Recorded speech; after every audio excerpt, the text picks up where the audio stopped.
Hi hello welcome to Krishna భక్తి. ఈరోజు నేను శ్రీశైలంలోని కొన్ని ప్రముఖ ప్రదేశాలను చూపిస్తున్నాను. ఇక్కడ ఎన్నో దివ్యమైన ప్రదేశాలు ఉన్నాయి. వాటిలో కొన్ని ఈరోజు మీకు చూపిస్తాను. ఈ పాతాళ గంగకు వెళ్లే దారి. ఇది మెట్లపై నుంచి విజువల్స్ కొన్ని. నల్లమల్ల అడవుల మధ్య అందమైన గంగా నది శ్రీశైలం పక్క నుంచి ప్రవహిస్తుంది. ఈ పవిత్రమైన గంగా నదిలో స్నానం చేస్తే పూర్వజన్మ పాపాలు పోతాయని నమ్ముతారు. ఇక్కడ బోటింగ్ కూడా ఉంటుంది. ఒకరికి 80 రూపీస్ తీసుకుంటారు. డ్యామ్ వరకు వెళ్ళి రావచ్చు. సాక్షి గణపతి ఆలయం. ఈయన శ్రీశైలం వెళ్ళి వచ్చే భక్తులను గమనిస్తూ ఎన్నిసార్లు ఇక్కడికి వచ్చారో శివయ్యకు వివరిస్తూ ఉంటాడంట. సాక్ష్యంగా ఉండటం వల్ల సాక్షి గణపతిగా వెలిశాడు.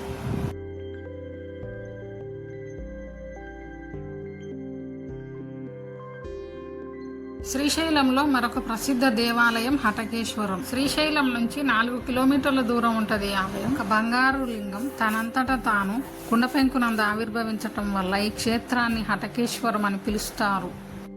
పూర్వం మహాదేవునికి కేశప్ప అనే గొప్ప భక్తుడుండేవాడంట. శ్రీశైలం వెళ్ళి వచ్చే భక్తులకి అన్నం వసతి ఏర్పాటు చేసేవాడంట. దీంతో కేశప్ప గురించి గొప్పగా చెప్పుకోవడం సహించలేకపోయిన ఇరుగు పొరుగు వాళ్ళు ఒక రాత్రి సమయంలో అతని కుండలు పగలగొట్టి కుండలు తయారు చేసే అటికను కూడా కొట్టారు.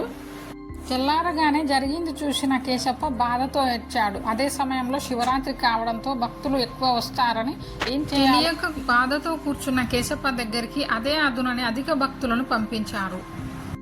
అప్పుడు శివయ్య అటిక పెంకులో ఆవిర్భవించి కేశప్పను పిలిచి, ఎందుకు బాధపడుతున్నావు, లోపలికి వెళ్ళి చూడు, అన్నము పాత్రలలో ఉందని చెప్తాడు. కేశప్ప కోసం అటికలో ఆవిర్భవించడం వల్ల అప్పటి నుంచి ఈ క్షేత్రాన్ని అటకేశ్వరంగా పిలుస్తారు. అటకేశ్వర దర్శనం చేసుకున్న తర్వాత ప్రధాన రోడ్డుకు ఒకవైపు అటకేశ్వరం ఎదురుగా ఉంటుంది పాలధార, పంచదార.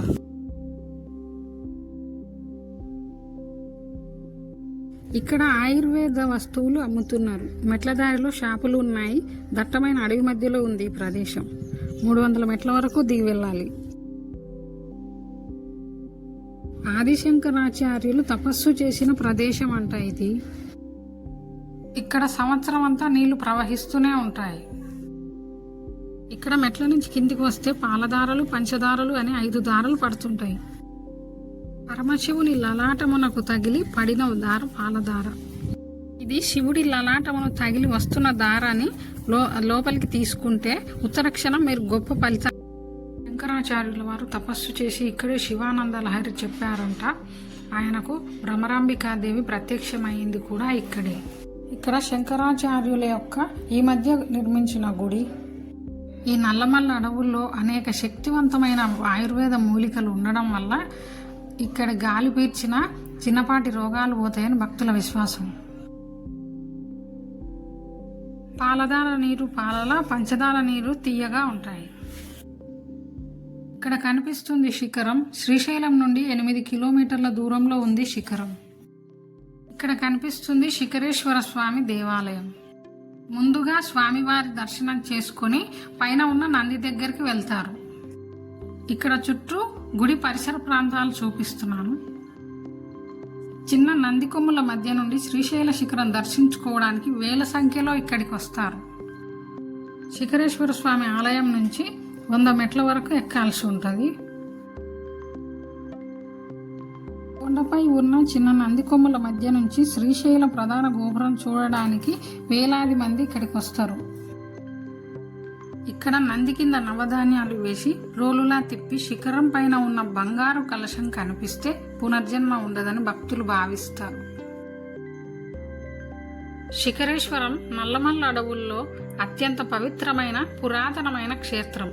ఈ క్షేత్రంలో వీరశంకరుడు కొలువై ఉన్నాడు. పురాణాల ప్రకారం ఈ శిఖరాన్ని దర్శించుకుంటే అనేక జన్మల పాపాలు నశించి మోక్షం లభిస్తుందని నమ్మకం. ఈ ప్రదేశం వేల సంవత్సరాల నాటిది. స్కంద పురాణం మరియు శివ పురాణాలలో దీని ప్రస్తావన ఉంది. శ్రీశైల శిఖరాన్ని యాత్రికులు పూర్వం నుండి దర్శించుకుంటూ వస్తున్నారు. శిఖరేశ్వరంలో కొలువై ఉన్న వీరశంకరుడు భక్తులకు కష్టాల నుండి విముక్తి కల్పిస్తాడని భక్తుల నమ్మకం.